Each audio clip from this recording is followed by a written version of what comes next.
Welcome to all. हम लोग इस प्रेजेंटेशन में टूल लाइफ की थ्योरी के ऊपर कुछ ऑब्जेक्टिव्स देखने वाले हैं। तो पहला ऑब्जेक्टिव मैं लेके आया हूं आपके लिए। देखिए इसमें ऑब्जेक्टिव है the tool life is affected mainly with.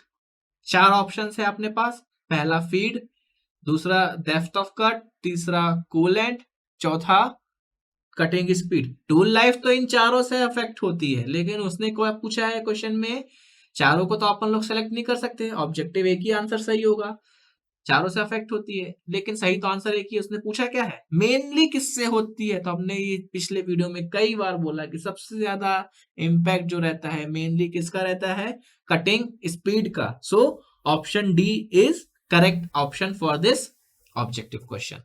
Okay, फिर एक और ऑब्जेक्टिव क्वेश्चन लेके आए हैं हम आपके लिए।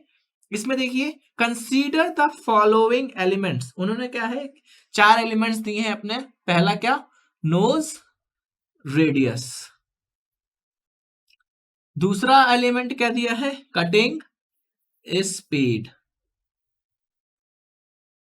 तीसरा depth of cut, D O C. चौथा फीड। तो उन्होंने पूछा है ऑब्जेक्टिव में the correct sequence of these elements in decreasing order of their influence on tool life.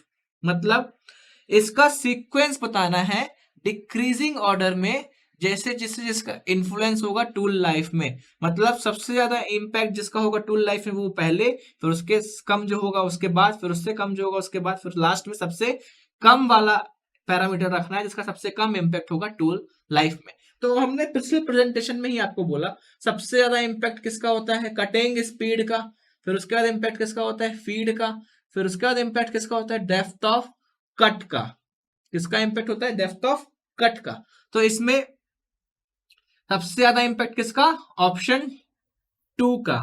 उसके बाद इंपैक्ट किसका, ऑप्शन 4 का। उसके बाद इंपैक्ट किसका, ऑप्शन 3 का। अब जो लास्ट में बचा तो उसके बाद नोज रेडियस का, फिर लास्ट में इंपैक्ट। तो ये सही सीक्वेंस है इन decreasing order of there impact on tool life. In decreasing order of there impact on tool life सबसे ज्यादा इंपैक्ट किसका, कटिंग स्पीड का, फिर फीड का, फिर डेप्थ ऑफ कट का, फिर नोज रेडियस का। इट मींस कौन सा ऑप्शन मैच कर रहा है, option A. Option A is the correct option for this question.